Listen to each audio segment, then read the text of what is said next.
أعوذ بالله من الشيطان الرجيم. بسم الله الرحمن الرحيم. الحمد لله رب العالمين. الصلاة والسلام على سيدنا محمد الرسول الأمين وعلى آله وأصحابه أجمعين. اللهم رب اشرح لنا صدورنا ويسر لنا أمورنا wahlul 'uqdatam min alsinatina tafqahu aqwaluna.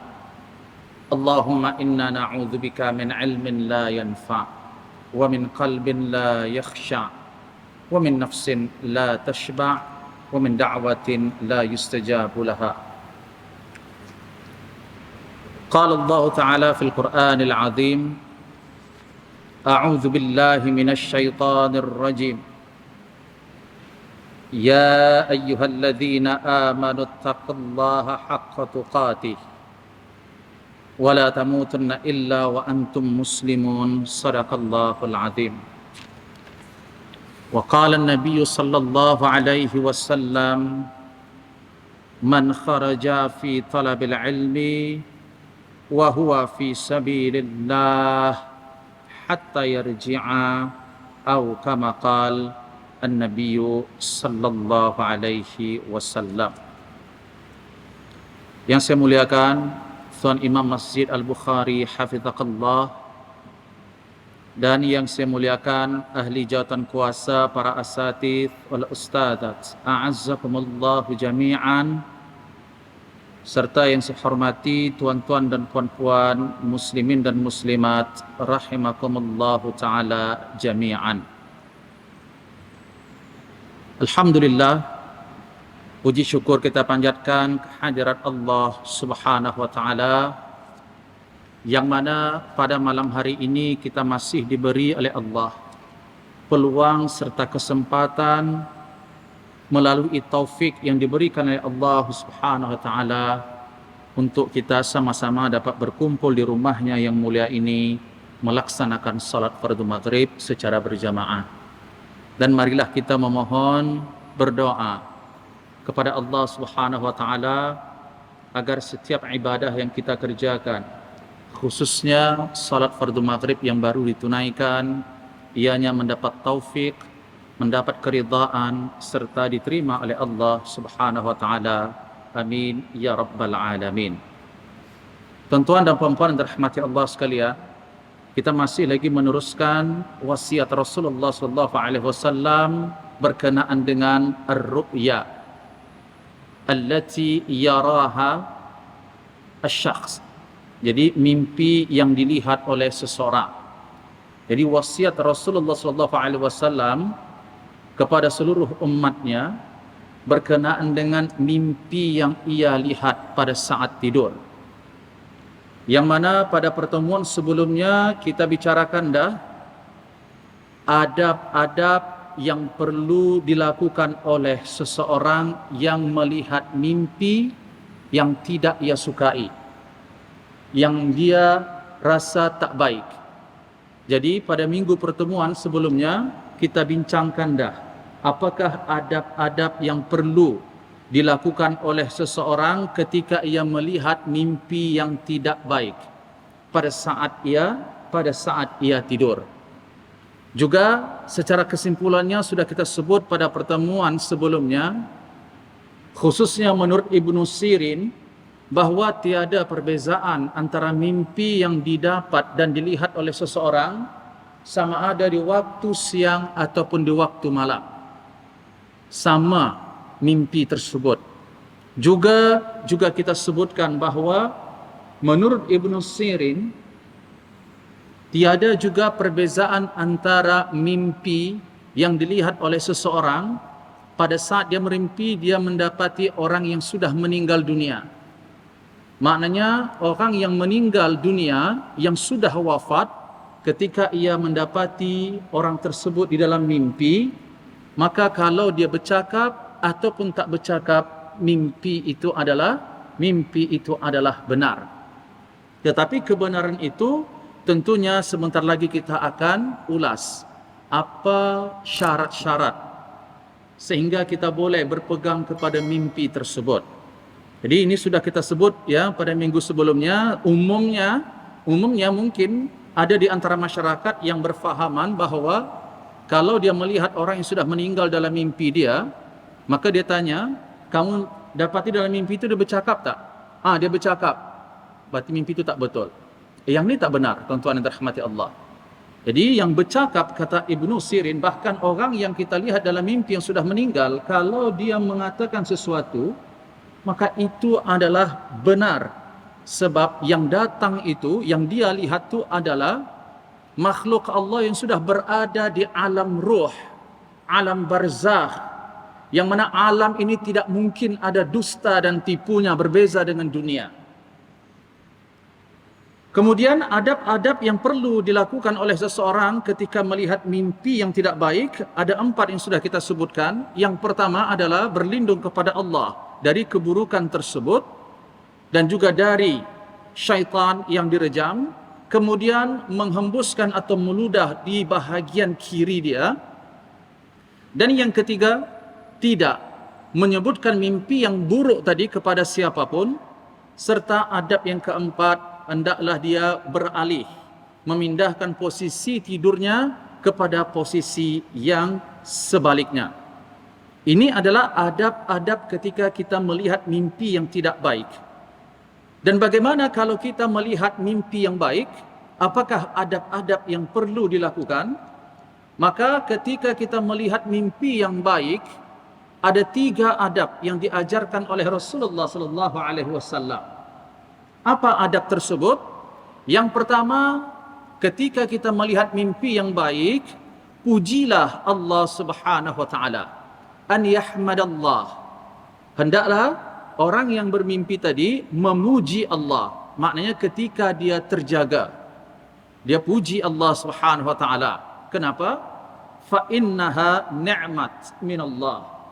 Kerana mimpi yang baik itu, mimpi yang indah itu adalah pemberian ataupun nikmat daripada Allah Subhanahu wa taala.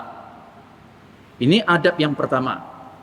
Yang kedua, an yafraha biha wa yastabshira li'annaha min Allah. Hendaklah seseorang yang mendapati mimpi yang baik dan indah tadi, dia merasa seronok. Dia bahagia. Sebab apa? Sebab mimpi tersebut adalah daripada Allah Subhanahu wa taala. So, yang pertama tadi memuji Allah. Alhamdulillah. Kemudian yang kedua, kita rasa seronok, excited, kita gembira. Sebab kita yakin dan tahu mimpi yang baik itu adalah daripada Allah Subhanahu wa taala. Adapun yang ketiga, adabnya yang perlu kita lakukan pada saat mendapat mimpi yang baik, an yaqussaha li ahli al-khairi wal hikmah mimman yuhibbuna. Hendaklah ia menceritakan mimpi yang baik tersebut bukan kepada semua, umum kepada semua orang, tetapi yang pertama li ahli al-khair, kepada orang yang taat kepada Allah, yang baik akhlaknya. Baik akhlaknya, taat kepada Allah. Dan yang kedua, menceritakan mimpi tersebut kepada orang yang ada ilmu, berpengetahuan, lahu hikmah. Dia mendapat kefahaman dan juga ilmu yang dianugerahkan oleh Allah Subhanahu wa taala. Dan yang paling utama sekali, kedua sifat tersebut, orang yang baik, taat dan berilmu ini adalah orang-orang yang dia kasihi, yang dia dekat. Jadi ramai, ya, dia mendapati orang yang taat, rajin beribadah, orang yang pandai, yang faham tentang agama. Tapi belum tentu semua yang dia kenal tu dekat. Dan dia adalah orang yang dia kasihi, maksudnya dia boleh percaya. Belum tentu.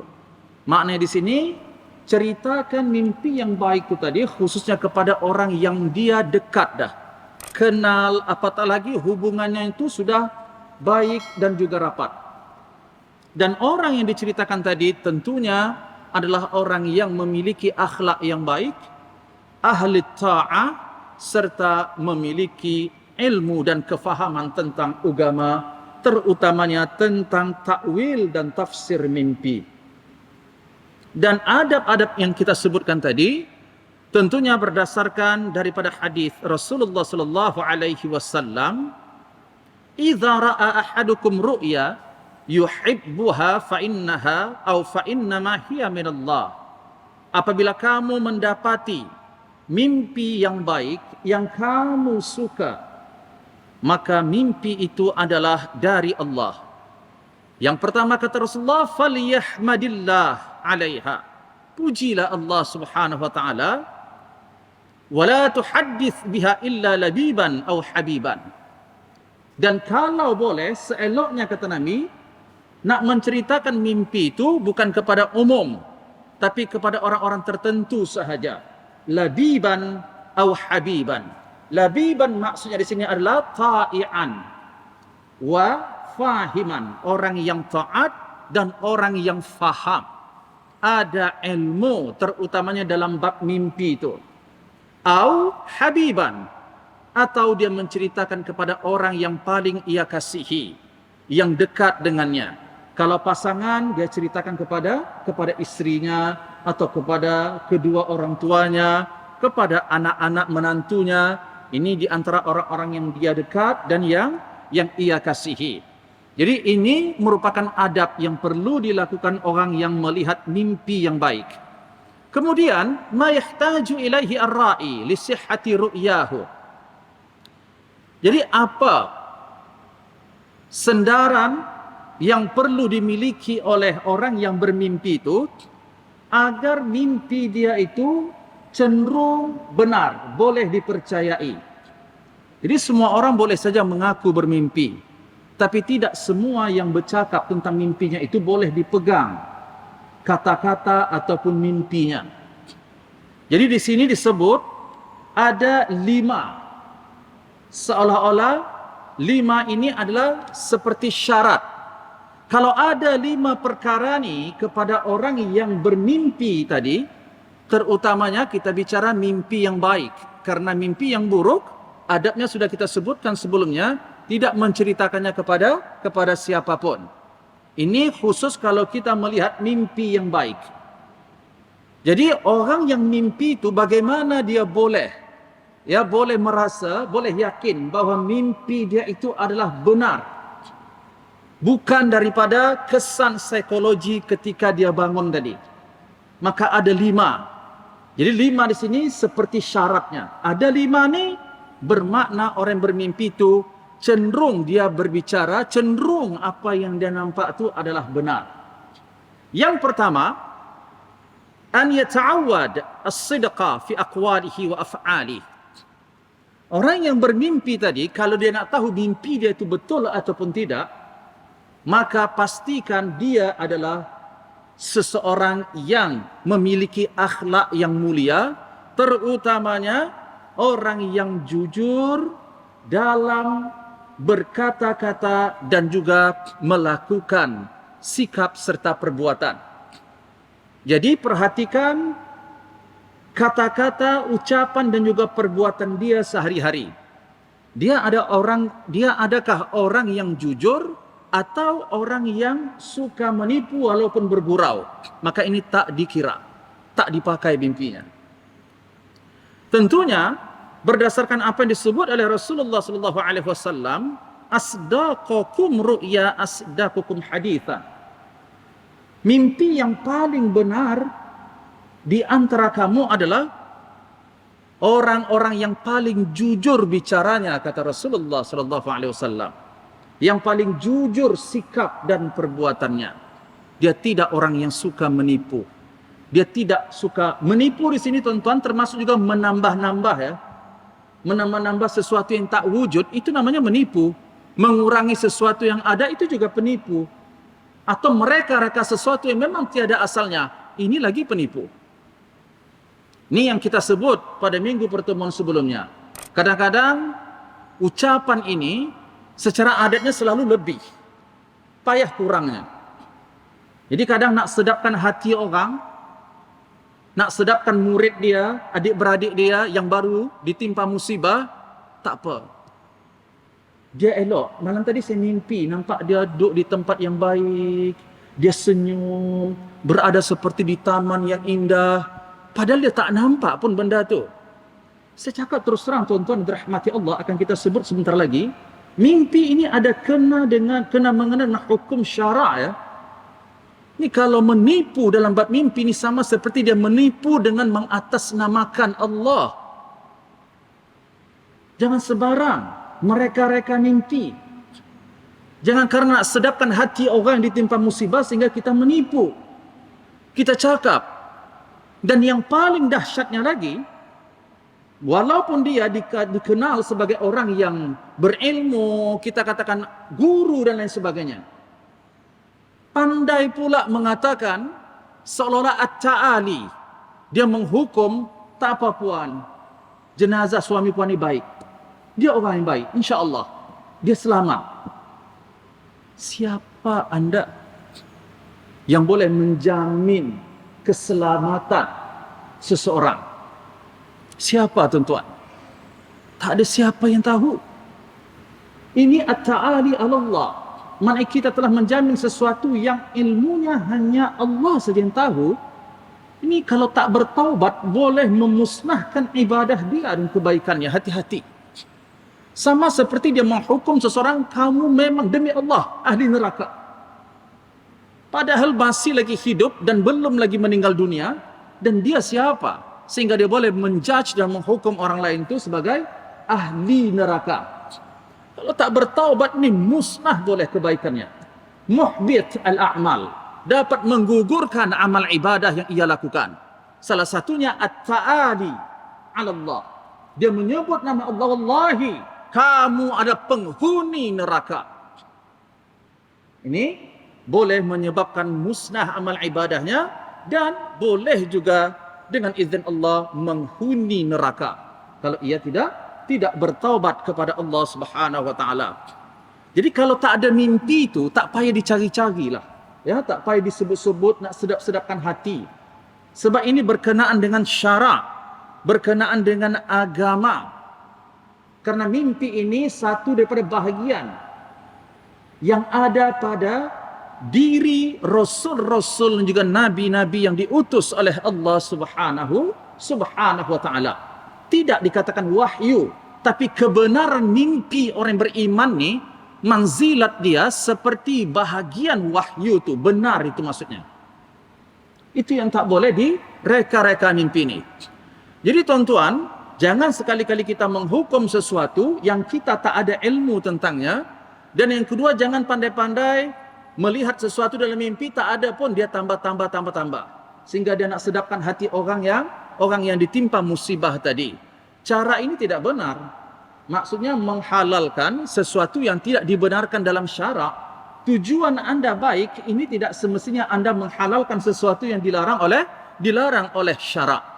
Jadi apa adanya sahaja. Dan boleh ini menyebabkan kesan bagi keluarga yang anda sampaikan tadi.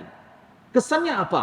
Apalagi yang menyampaikan tadi dikenal orang yang berilmu, tuan guru contohnya, maka tentunya keluarga yang mungkin mereka orang awam yang kurang ilmu pengetahuan, mereka meyakini tak ada apa dah. Sehingga anak-anaknya tak perlu lagi berdoa, sehingga istri dia, keluarga dia tak perlu lagi berdoa kepada Allah dan bersedekah atas nama yang meninggal tadi atau membaca ayat Al-Quran menghadiahkan pahalanya. Sebab apa? Sebab tadi dia kata, tuan guru tu bagi tahu, ayah saya selamat dah dalam kubur. InsyaAllah tak ada apa. Allahu Akbar, dia sendiri pun belum tentu selamat. Bagaimana mungkin boleh mengatakan bahawa orang lain dah pasti selamat? La hawla wa la quwata illa billahil aliyil azim. Hati-hati tuan-tuan. Jadi yang pertama adalah orang yang bercakap, maksudnya orang yang bermimpi itu pastikan memiliki sifat yang jujur. Yang kedua, kalau nak tahu mimpi yang dia lihat itu benar atau tidak, yang bermimpi ini tadi adalah orang yang senantiasa menjaga kesucian dan kebersihan yang ditetapkan oleh syarak. Kesucian dan kebersihan menurut syarak, ya tuan-tuan, bukan menurut adat. Kadang menurut adat, ianya tidak disetujui oleh syarak. Tapi kalau syarak, sudah pasti adat kena setuju. Apa maksudnya? Jadi yang kedua ni tadi, orang yang bermimpi ni tadi, keseharian dia adalah orang yang bersih, bukan pengotor. Orang yang menjaga kesucian. Dalam satu hadis Rasulullah mengatakan, khamsun minal fitrah. Di antara perkara-perkara yang menjadikan seorang itu bersih di dalam Islam, suci, adalah al-khitan. Dia berkhitan. Yang kedua, taklimul adzafir. Kuku dia selalu dia bersihkan dan potong. Yang ketiga, natfu al-ibti. Dia cabut dan gunting atau dia cukur bulu ketiaknya. Jadi ada orang bermimpi bulu ketiak dia hampir 1 meter panjangnya. Ini tak boleh dipegang ini, tuan-tuan. Orang yang bermimpi tapi kuku dia seperti kuntilanak, maka ini mimpinya tidak boleh dipegang. Begitu juga yang keempat, al-istihdad. Mohon maaf, ini adalah syariat ya tuan-tuan. Memotong dan memendekkan atau mencukur bulu kemaluan. Ini juga adalah bahagian daripada fitrah di dalam Islam. Dan yang kelima, qas syarib. Dia menipiskan misainya. Memang ada hadis yang lain, Rasulullah SAW menyebut 10 daripada fitrah, termasuk juga memelihara janggut. Ustaz bercakap tapi Ustaz tak jaga janggut, tak panjang janggutnya. Ini kenalah saya ya tuan-tuan. Sebab tu ingin saya sampaikan kepada kita semua, bahawa ini berkenaan dengan al-umur al-mukhtalaf fiha. Bahawa satu kaedah dalam ilmu usul fiqh, la inkara fil umur al-mukhtalaf fiha. Tidak boleh siapapun, ulama ya maksudnya, mengingkari, menafikan satu keputusan tentang hukum yang tidak mujma' ala tahrimi, yang ulama tidak sepakat tentang pengharamannya. Kita cerita mimpi, kalau saya cerita janggut selagi ada pula yang terasa. Ya, tapi saya nak sampaikan sedikit benda ni bukan karena saya tak jaga janggut, bukan saya tak suka berjanggut, bukan tuan-tuan. Sehingga saya bela diri saya, tidak. Ini madhab, ya, manhaj masing-masing. Tapi secara kesimpulannya saya ingin sampaikan ada 3 pendapat ulama tentang memelihara janggut. Tidak dinafikan bahawa 3 pendapat ini, pendapat yang pertama mengatakan haram orang yang mencukur dan memendekkan janggutnya. Jadi yang afdal itu sunnahnya janggut itu yang paling afdalnya adalah biqabdi. Panjang itu seperti dia genggam di sini. Maknanya melebihi itu tak ada masalah, tapi eloknya segini panjangnya. Tak kurang ataupun tak lebih. Jadi, apa yang nak saya sampaikan, pendapat yang pertama hukumnya adalah haram. Ini YouTube pula nanti ini ya. Bisa ribut ya tuan-tuan, tak apa. Sebab kita sampaikan benda yang mukhtalaf fiha. Jadi ini dalam perbicaraan hukum fiqh al-muqarid. Fiqh perbandingan madhab. Sama seperti kalau tuan dan saya yang berpegang kepada madhab Imam Syafi'i, yang kita berpegang kepada madhab beliau, menggunakan kunut pada waktu solat subuh, adakah tuan terima kalau ada madhab yang lain mengatakan bid'ah dan haram anda menggunakan kunut subuh tersebut? Ini saya nak sampaikan kepada tuan. Jadi ini adalah perkara yang diikhtilaf, dipertikaikan oleh ulama, maknanya ulama tidak sepakat tentang hukum tersebut. Jadi janggut ini satu daripada perkara suci ya dalam Islam. Tapi jangan sampai kita menghukum seorang tadi berdosa. Karena ada 3 pendapat ulama. Yang pertama, memang pendapat ini adalah pendapat Imam Ahmad dan sebagian daripada mazhab Maliki. Maknanya bukan seluruh ya, mazhab, sebahagian mazhab Imam Ahmad bin Hanbal mengatakan hukumnya haram. Mereka yang 3 pendapat ini masing-masing menggunakan dalil yang sama tuan-tuan. Tetapi cara istimbat dan istidlalnya yang berbeza. Istidlal al-ahkamnya berbeza. Jadi ini pembahasan dalam ilmu usul fiqh. Dan yang kedua, pendapat kedua ini majoriti dalam pendapat mazhab al-Imam Asy-Syafi'i. Bahwa hukum memotong janggut ini adalah makruh. Khususnya pendapat disebut oleh Ibnu Hajar al-Asqalani, al-Imam An-Nawawi, dan juga imam-imam khususnya dalam mazhab al-Imam Asy-Syafi'i. Dan pendapat yang ketiga, ini adalah umumnya pendapat ulama-ulama yang contemporary. Ya, ulama-ulama semasa. Termasuk juga di antaranya adalah ulama-ulama yang berpegang kepada mazhab Asy-Syafi'i dan mutaakhir al-Hanabilah. Bahwa hukum memelihara janggut ataupun mencukur janggut adalah mubah. Adalah harus. Saya nak ulas sebenarnya dalil dan juga khilaf ulama ni. Tapi rasanya tak kena tempatnya tuan-tuan karena waktu kita pun terhad di sini. Apa yang saya nak sampaikan, tuan-tuan silahkan berpegang kepada pendapat yang pertama tadi haram. Tapi jangan sampai tuan-tuan mengharamkan orang lain, itu sahaja. Untuk tuan-tuan silahkan. Tak boleh pakai ni, dia ni. Tak boleh jadi imam ni.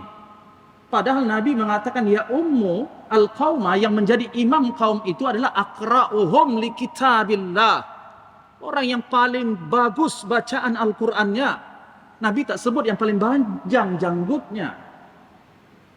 Begitu juga kalau dia sama, afhamuhum wa a'lamuhum bis sunnah. Mereka yang lebih faham tentang sunnah Rasulullah sallallahu alaihi wasallam. Jadi panjang sekali ulasannya tuan-tuan. Apa yang nak saya sampaikan? Pendapat yang pertama tadi mengatakan haram, ini mazhab yang pertama. Yang mengatakan haram ini sama juga seperti di dalam mazhab, tuan-tuan, yang ulama tidak sepakat tentang bacaan kunut, kita katakan. Silahkan anda katakan tidak benar, tapi dalam mazhab saya, ia dibenarkan. Dan ada dalilnya. Masalah terima dan tak terima, inilah sikap orang yang beriman. Kalau orang yang ego, dia hentam. Dia maki, dia marah. Tapi kalau dia orang yang berlapang dada dan penuntut ilmu serta orang yang berilmu, dia mengkaji, maka dia tidak sembarang untuk mengharamkan. Dan yang mengatakan harus bukan calang-calang orang ya tuan-tuan. Di antaranya adalah ulama-ulama, di antara ulama Al-Azhar, termasuk juga Syekh Abu Zahra dalam kitab Usul Fiqhnya. Mengatakan bahwa janggut ini adalah adat. Ya, adat kebiasaan yang dibuat oleh Rasulullah yang sifatnya adalah al-irsyad wal afdal, untuk nasihat sahaja, bukanlah maksudnya mewajibkan. Sama juga seperti cara makan tuan-tuan. Nabi perintahkan kepada anak Ummu Salamah, qul biyaminika. Jadi kalau nak makan baca bismillah dan makan dengan tangan kananmu. Adakah kalau saya makan dan tuan-tuan makan tidak baca bismillah, hukumnya haram? Saya mau tanya dulu tuan-tuan. Adakah tuan-tuan tidak menggunakan tangan kanan tapi tangan kiri guna suju contohnya? Perbuatan itu adalah haram tuan-tuan. Karena masalah haram dengan yukhalif as-sunnah ini tidak sama tuan-tuan. Menyalahi sunnah ini bukan bermakna perkara itu haram. Dan sunnah ini juga ada jibilliyah. Sebab tu ulama tadi saya katakan berbeza pendapat. Dan yang haram, mengatakan haram dalam bab janggut ini tadi, juga dalilnya kuat. Sebab apa? Rasulullah SAW mengatakan khalifu al-musyrikin. Kamu kena bezakan diri kamu daripada orang-orang yang musyrik, yang mensekutukan Allah. Maknanya orang-orang kafir musyrik, umumnya mereka tidak memelihara janggut atau mereka memelihara janggut, tetapi juga dalam masa yang sama memanjangkan misai. Kalau bahasa saya kumis, misai. Jadi bezakan diri kamu dengan orang-orang musyrik. Kemudian ukhfu asyawarib, kamu kena nipiskan misai kamu, wa aufu al-liha, dan kamu kena jaga, panjangkan maksudnya, pelihara janggutmu. Jadi Mazhab yang mengatakan bahwa haram hukumnya memotong janggut itu tadi berdasarkan perintah Nabi ini. Al-amru, perintah. Jadi kalau dah Nabi perintahkan, hukumnya wajib, itu maksudnya. Padahal di dalam kajian dan pembicaraan ilmu usul fiqh, perintah ini ada istilahnya yang mutlak, ada yang ada karina. Jadi saya mohon maaf, saya tidak dapat jelaskan di sini karena ini bukan tempatnya. Cuma terpulang kepada tuan-tuan, nak ambil pendapat yang mana satu, silakan. Dan ini adalah amanah yang perlu saya sampaikan menurut yang saya baca dan yang saya faham. Wallahu a'lam bishawab, mungkin saya salah, tapi apa yang saya baca dan yang saya perhatikan, saya ulas setiap dalil masing-masing ulama yang mengatakan hukum memotong janggut tadi. Sama ada haram ataupun makruh ataupun harus. Jadi kalau alasannya salah satu haram tadi untuk membezakan diri kita dengan orang-orang kafir musyrik, saya mau tanya tuan-tuan, kalau puasa yang baru tuan-tuan lakukan di bulan Muharram, puasa apa tuan-tuan? Puasa Ashura. Sunnahnya bagaimana? Sunnahnya ya bukan syarat sah. Bukan fardu dan wajib. Sunnahnya khalifu al-Yahud. Kita bezakan puasa tadi daripada apa yang dilakukan oleh orang Yahudi. Karena orang Yahudi di Madinah berpuasa pada 10 Muharram sahaja. Dan kata Nabi, "Idza kana fil 'am al-muqbil", kalau panjang umurku tahun depan, saya akan puasa hari ke-9 daripada bulan Muharram dan juga hari ke-10. Bukan maksudnya Nabi mengatakan seperti ini, kalau puasa 10 Muharram saja kita sama seperti Yahudi. Ini dah berat dah hukumnya. Kalau fahamnya seperti ini. Dan yang kedua ingin saya sampaikan tuan-tuan dirahmati Allah, bahwa puasa Ashura jangan sampai difahami oleh umat Islam ianya tercetus karena Nabi melihat dan mendapati orang Yahudi di Madinah berpuasa. Maknanya sebelum itu Nabi tak tahu puasa Ashura. Anda rujuk tarikh, sirah, fiqhus sirah, bahwa puasa Ashura ini memang sudah ada dah pada masa jahiliyah lagi. Jadi bukan karena orang Yahudi berpuasa Nabi suruh kita puasa Ashura, tuan-tuan. Tentunya puasa Ashura ini adalah puasa yang awalnya dulu adalah difardukan ke atas Rasulullah. Sebelum puasa Ramadan difardukan oleh Allah Subhanahu wa taala. Itulah pentingnya belajar sirah nabawiyah. Ini penting tuan-tuan, sebab belajar sirah nabawi ini sangat berkaitan tentang pemahaman dan penerangan kita dalam bab akidah, dalam bab wahyu, dalam bab Al-Quran dan juga sunnah Rasulullah sallallahu alaihi wasallam. Saya sebut benda ini kenapa tuan-tuan? Karena ada yang berfikir bahwa Islam baru nak mula puasa Ashura karena Nabi hijrah ke Madinah, dia dapati orang Yahudi di Madinah tu, orang Yahudi di Madinah kita katakan ada 3 kumpulan, Bani Nadir, Qainuqa dan Quraidah. Ini 3 ya kabilah yang beragama Yahudi yang kita katakan memiliki kekuatan yang besar di kota Madinah. Adapun orang-orang Al-Ansar sebelum mereka Muslim, Khazraj dan juga Aus. Ini 2 bangsa ataupun 2 kabilah yang besar yang menguasai kota Madinah. Jadi yang kedua tadi, orang yang bermimpi, kalau dia nak tahu mimpi dia betul ataupun tidak, lihat, adakah dia orang yang menjaga kesucian ataupun tidak. Suci tadi kita katakan, khususnya dalam hadis yang disebut oleh Rasulullah, memotong atau mencukur bulu kemaluan, memotong ataupun mencabut bulu ketiak, begitu juga menipiskan misai, khitan, dan juga taklimul adzafir, memotong kuku. Ini adalah yang kedua. Dalilnya tuan-tuan dirahmati Allah, bahwa ini riwayat Imam Ahmad dalam kitab Musnadnya. Suatu ketika Rasulullah SAW yas'al ashabahu, bertanya kepada sahabatnya, hal ra'a ahad minkum al-bariha ru'ya? Wahai sahabatku yang ada nih, ada tak di antara kamu malam tadi bermimpi apa-apakah? Kata Rasulullah SAW bertanya, fayuqassuna aw fayaqussunaha alaihi fayu'abbiruha lahum. Maka sahabat tadi masing-masing menceritakan mimpi yang dia lihat malam tadi. Dan setiap mimpi itu ditakbir, ditakwil, ditafsir dan dijelaskan oleh Rasulullah sallallahu alaihi wasallam. Ada takwil rupanya mimpi ini, tuan. Sebab tu Ibnu Sirin menulis satu kitab yang bertajuk Tafsir Al-Ahlam. Semua bermula daripada abjadiyah huruf alif sampai ya. Itu yang saya nakalkan daripada ucapan Ibnu Sirin dalam abjad huruf mim berkenaan dengan ru'ya yang dilihat oleh orang yang hidup ketika dia melihat mimpi orang yang sudah meninggal dunia. Kalau dia bercakap, maka perkataan di dalam mimpi itu adalah benar, kata Ibnu Sirin. Jadi apabila mereka menceritakan mimpi tadi kepada Rasulullah, Rasulullah pun menjelaskan satu persatu. Kemudian pada hari yang berikutnya, Nabi bertanya lagi, wahai para sahabatku, hal ra'aitu aw hal ra'a ahadu minkum al-barihah ru'ya.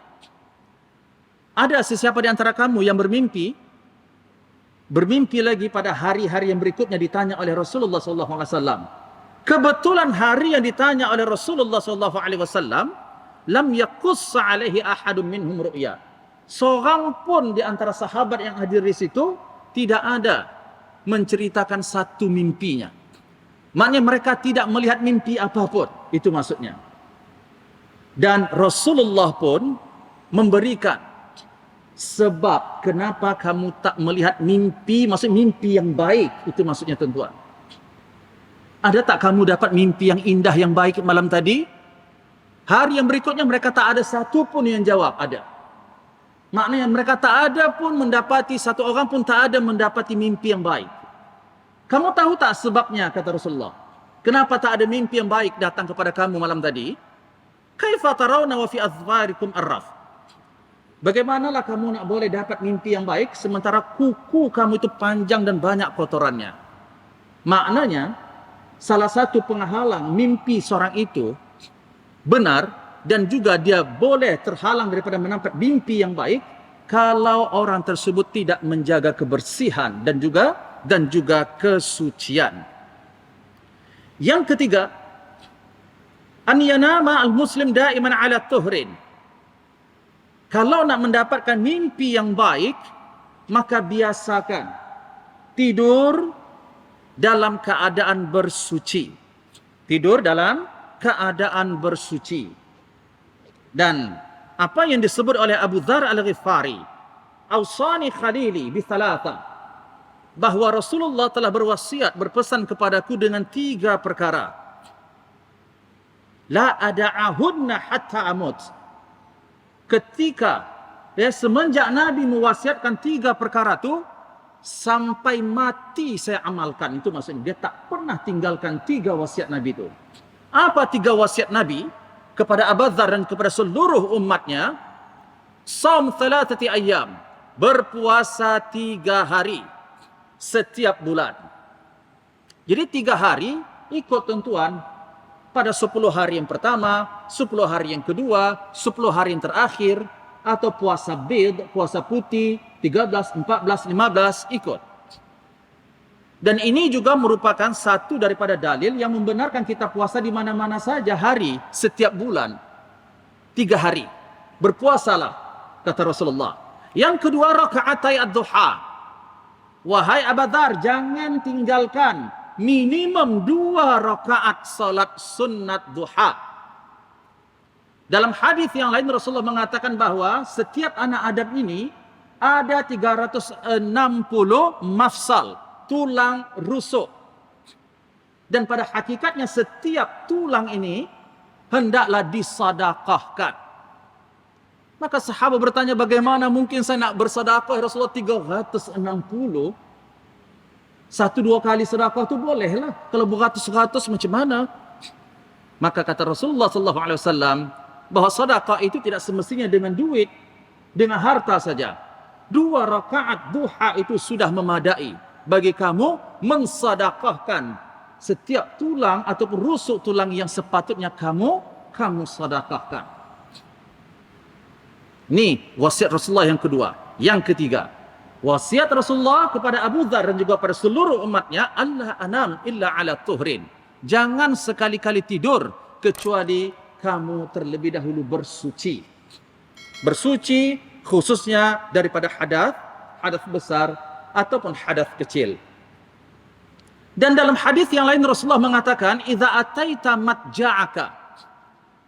Jadi seruan Rasulullah untuk kita menjaga air wudhu ataupun bersuci sebelum tidur, ini bukan hanya untuk mendapatkan sunnahnya sahaja, tapi ini untuk keselamatan akhirat kita, tuan-tuan. Apa kata Rasulullah? "Idza ataita matja'aka fal tatawadda wudu'aka lis-salah."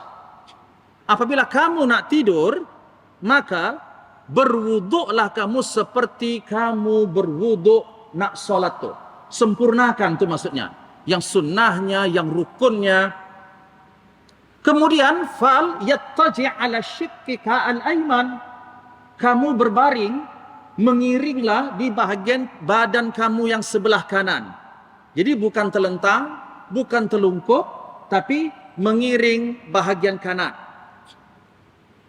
Thumma qul. Kemudian pada saat nak tidur tu bacalah doa. Allahumma inni aslamtu nafsi ilaika wa wajjahtu wajhi ilaika wa fawwadtu amri ilaika wa alja'tu dhahri ilaika raghbatan wa rahbatan ilaika la malja'a wa la manja minka illa ilaika amantu bi kitabika alladhi anzalta wa binabiyyika alladhi arsalta. Mana 3 adab ni tadi? Berwuduk, mengiring di bahagian kanan, baca doa yang kita sebutkan tadi, in mitta fi tilkal laila mitta 'alal fitrah. Tuan-tuan tahu kelebihannya apa? Kalau tuan-tuan buat 3 benda ni tadi, kalau kamu mati pada waktu malam yang kamu tidur seperti itu, maka kamu mati dalam keadaan fitrah, dalam keadaan bersih dan suci. Subhanallah. Dan boleh juga mafhumnya adalah mati dalam keadaan mentauhidkan Allah. Kullu maulud yulad 'alal fitrah. Dan fitrah ini boleh maksudnya adalah mentauhidkan Allah, tidak mensekutukan Allah. Ini hakikat setiap bayi yang dilahirkan pada dasarnya adalah mereka fitrah, mereka mentauhidkan Allah Subhanahu wa taala. Fa abawahu, mak ayahnya yang menjadikan dia yunassirani wa yuhawwidani wa yumajjisani, menjadikan anak tu Yahudi, menjadikan anak tu Nasrani, menjadikan anak tu Majusi, tu orang tua. Jadi peranan orang tua ini penting sangat-sangat, tuan-tuan, untuk mendidik dan membentuk anak yang ada di rumah. Jangan serahkan pendidikan dan akhlak mereka hanya di sekolah saja, tak cukup, tuan-tuan. Anak akan lihat betul-betul apa yang dilakukan oleh orang tuanya. Jadi itu yang akan dicontoh oleh anak-anak tersebut. Dan tambah satu lagi, amalannya sebelum tidur. Saya mau tanya nih, doa yang saya sebut tadi itu hafal tak? Dari wajahnya saya nampak hafalnya, insya-Allah. Pendek aja ya, insya-Allah. Biasanya hafal Bismika Allahumma ahya wa amut ya, tuan-tuan ya. Coba up sedikit, baca doa ini tadi. Allahumma inni aslamtu nafsi ilaika wa wajjahtu wajhi ilaika wa fawwadtu amri ilaika wa alja'tu dhahri ilaika raghbatan wa rahbatan ilaika la malja'a wa la manja minka illa ilaika amantu bi kitabika alladhi anzalta wa bi nabiyyika alladhi arsalta. Satu lagi amalan yang diajarkan oleh Rasulullah SAW. Saya yakin kalau saya tanya kepada kita semua, nakkah tuan-tuan, nak tak?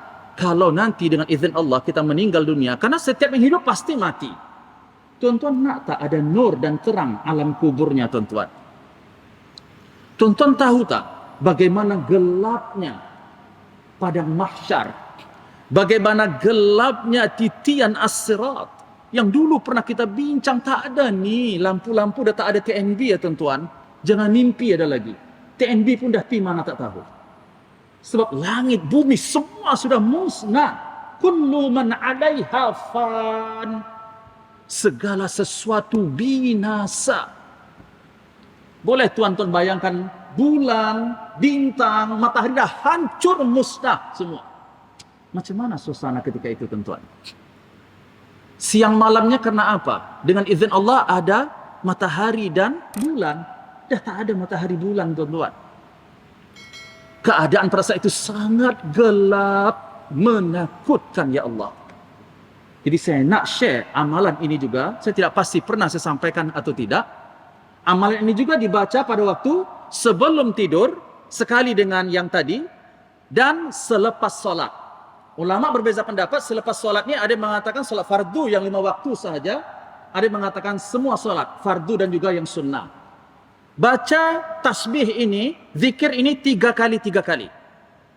Yang pertama, Allahu Akbar kabira, adad asy-syaf'i wal witri wa kalimatillahi tammat at-tayyibat al-mubarakat. 3 kali. Allahu Akbar kabira, adad asy-syaf'i. Allahu Akbar kabira, adad asy-syaf'i wal witri wa kalimatillahi tammat at-tayyibat al-mubarakat. 3. Kemudian yang kedua, la ilaha illallah, adad asy-syaf'i wal witri wa kalimatillahi tammat at-tayyibat al-mubarakat pun 3 kali. Jadi ada 6 zikirnya di situ. Kunna, kalau kita hafal, kita amalkan, ini nanti akan menjadi penerang di dalam kubur dia, dan penerang nanti ketika dia meniti di atas titian as-sirat yang begitu menakutkan dan juga gelap. Amalkan ya, tuan-tuan rahmati Allah. Dan yang keempat, an yanamu ala jambihi al-aiman. Hendaklah orang yang bermimpi ini tadi, kalau dia nak tahu mimpi itu benar ataupun tidak, atau nak mendapat mimpi yang baik, tidur mengiring di bahagian kanan. Dan khususnya dia meletakkan tangan kanan ini tadi di bawah pipi dia yang sebelah kanan. Jadi tuan letakkan seperti ini atau dengan tapak tangan, yang janji dengan tangan kanan. Jadi pipi kita, bantal dia adalah tangan kanan kita, pipi yang bahagian kanan. Kemudian yang kelima, an yad'u Allah. Hendaklah ia berdoa kepada Allah sebelum ia tidur dengan doa-doa yang warid yang diajarkan oleh Rasulullah sallallahu alaihi wasallam. Salah satunya adalah doa yang kita sebut tadi. Jadi kesimpulannya, ada 5 perkara yang perlu ada bagi setiap orang Muslim, lelaki dan perempuan, kalau dia nak mendapat mimpi yang baik, mimpi yang indah dan mimpinya benar. Yang pertama, jadilah manusia yang senantiasa jujur dalam perkataan, ucapan dan perbuatan. Yang kedua, senantiasalah menjaga kesucian dan fitrah. Yang ketiga, tidur dalam keadaan bersuci. 4. Tidur di atas bahagian badan yang sebelah kanan. Dan yang kelima, berdoa kepada Allah Subhanahu wa taala sebelum tidur dengan doa yang diajarkan oleh Rasulullah sallallahu alaihi wasallam. Insyaallah pada minggu hadapan kita akan teruskan nanti qawaid ta'wil ar-ru'ya. Apa dasar dan kaedah yang digunakan pakai untuk kita boleh mentakwil ru'ya. Jadi kalau kita tadi mengatakan bahawa ada takwil, ada tafsir mimpi itu, apa dasarnya? Apa dalil dan sendarannya? Ada dalil dan sendarannya. Di sini ada 6 kaedah, 6 sendaran, 6 asas dan dasar yang menjadikan mimpi itu boleh, bahkan memang ditakwil. InsyaAllah kita akan jelaskan pada minggu hadapan. Wallahu a'lam bissawab. Kita baca kafaratul majlis. Bismillahirrahmanirrahim. Subhanakallahumma bihamdik, asyhadu an la ilaha illa anta, astaghfiruka wa atubu ilaik. A'udzu billahi minasyaitonir rajim. Bismillahirrahmanirrahim. Alhamdulillahi rabbil alamin. Assalatu wassalamu ala asyrafil anbiya'i wal mursalin wa ala alihi wa ashabihi ajma'in. Allahumma ighfir lana dhunubana wa liwalidina warhamhum kama rabbawna shighara. Allahumma rabbana zidna 'uluman wa tanfa'una fid din wad dunya wal akhirah. Rabbana atina fid dunya hasanah wa fil akhirati hasanah wa qina adzabannar. Wa sallallahu ala sayyidina Muhammad wa ala alihi wa ashabihi ajma'in. Walhamdulillahi rabbil alamin. Assalamualaikum warahmatullahi wabarakatuh.